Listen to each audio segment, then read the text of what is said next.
Tonight's question is simple to ask and brutal to answer. Must a leader sacrifice morality? This debate is really about what a society must protect first when the costs are real. Behind the title sit power, principle, and the price of choosing the wrong standard. One answer leans toward necessity, prudence, and effective rule in crisis. The other leans toward moral purpose joined to constitutional restraint and union. A cross-era argument over necessity, prudence, union, deception, moral purpose, and the burden of ruling in catastrophe. Listen carefully for the standard each side treats as non-negotiable. Watch which costs each thinker admits, and which costs each tries to hide. This is not just about history. It is about how these logics still shape modern judgment. Neither side gets to win on tone alone. Each has to prove what its answer preserves. You are not here for slogans.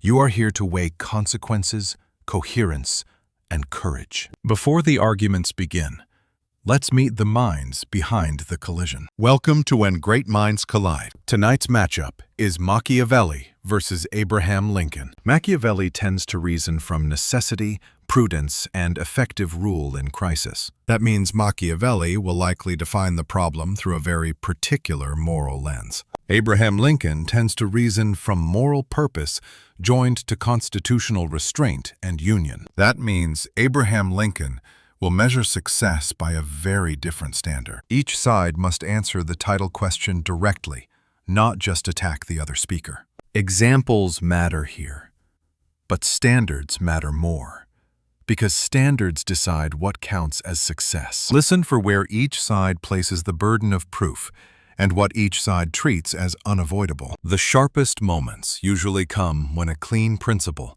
meets a dirty reality.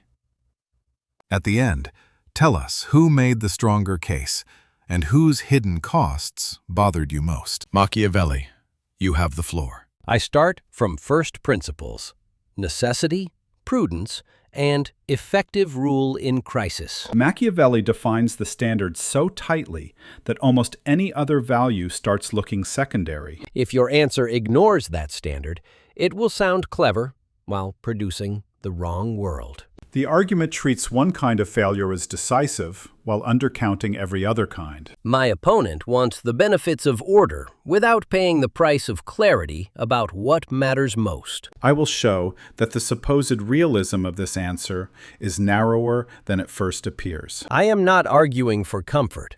I am arguing for a framework that survives contact with reality. A durable answer has to protect more than the single instinct Machiavelli keeps centering. The question is not whether my standard has costs.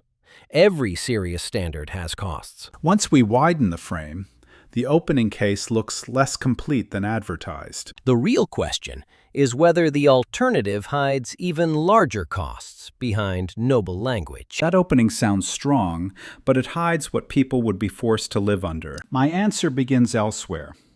Moral purpose joined to constitutional restraint and union. Abraham Lincoln wants the moral upside of this answer without fully owning its institutional cost. If you define the problem the way my opponent does, you lock in the conclusion before the debate starts. The alternative case depends on assumptions that become fragile under pressure. A serious society needs more than one hard instinct dressed up as necessity. I will argue that a society built on that standard would eventually borrow from mine anyway. My opponent's standard may sound disciplined, but discipline alone does not make a framework just or wise. When the stakes rise, nice language cannot substitute for a harder account of what holds. I accept that every answer carries risk, but risk is not a reason to choose a narrower moral horizon. That is why the opening we just heard is less stable than it first appears. The better framework is the one that preserves what is human while still facing what is hard. That framing sounds humane, but it leaves crucial realities underexplained. My first principle is that the title question must be judged by what it protects at the deepest level. A principle that cannot absorb complexity becomes a weapon against the very people it claims to protect. If we start with the wrong principle, Every later compromise becomes a rationalization. Machiavelli presents clarity as a virtue, even when that clarity strips away needed nuance. Abraham Lincoln is asking you to trust outcomes while remaining vague about the anchor beneath them. The better starting point is the one that admits plural goods instead of flattening them. The foundation matters because institutions take the shape of the values they are built to serve. So I reject the false choice that only one hard instinct can organize public life. So the burden is on my opponent to explain why my central standard should be displaced. A better principle is one that survives not only theory, but real human variety. Without that answer, the alternative remains rhetorically attractive, but structurally thin. My opponent keeps calling this a question of first principles, but first principles still need humane application. History is never just a scoreboard. It is an argument about interpretation, causation, and what we decide to count. Institutions fail in patterned ways, and those patterns are easier to see from my side of the question. Machiavelli treats difficult outcomes as proof of my side's weakness, while treating failures on that side as unfortunate necessities. My opponent cites exceptions, but exceptions do not erase the larger shape of the record. That is not neutral reasoning. It is selective emphasis disguised as inevitability. What matters is not one anecdote, but the recurring consequence of choosing the wrong priority. If we read the record with fuller attention, we find that my standard protects goods the other side undervalues. When outcomes are measured seriously, my framework explains more with fewer evasions. The evidence gets clearer when we ask, who paid the price for supposedly necessary victories? So the historical burden still falls harder on the side trying to replace my standard. So history does not rescue my opponent. It complicates the story in my favor. History gives my side more than abstract elegance. It gives concrete warnings about what happens when this standard is ignored. Now press the moral edge case, and the contrast sharpens. Machiavelli calls hidden costs a flaw in my framework, while normalizing openly brutal costs in that one. My standard, at least, admits the cost it asks society to bear. Honesty about sacrifice matters.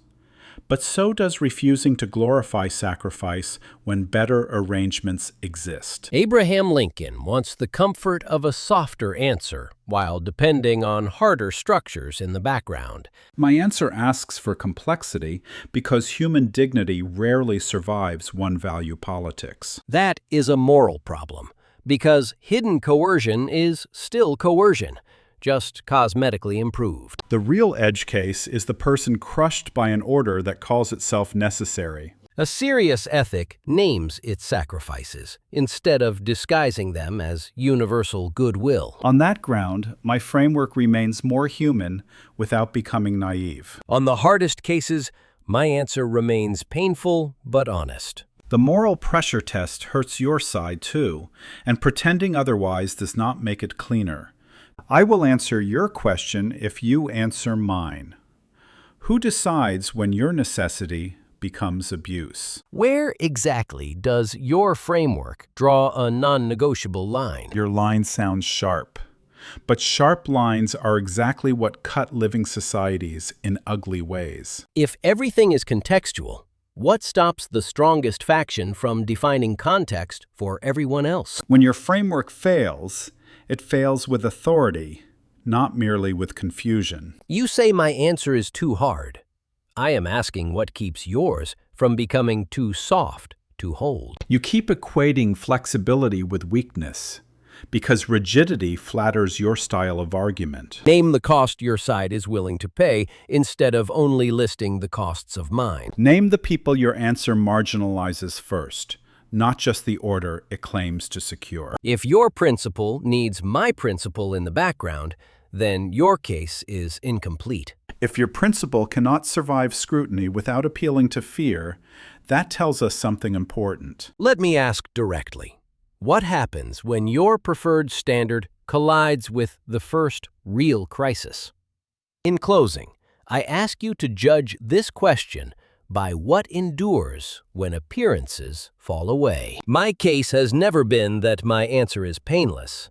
It is that it is truer to the real demands of the problem. Abraham Lincoln offers important cautions, but not a stronger governing standard. When you strip away rhetoric, the title question still turns in my direction.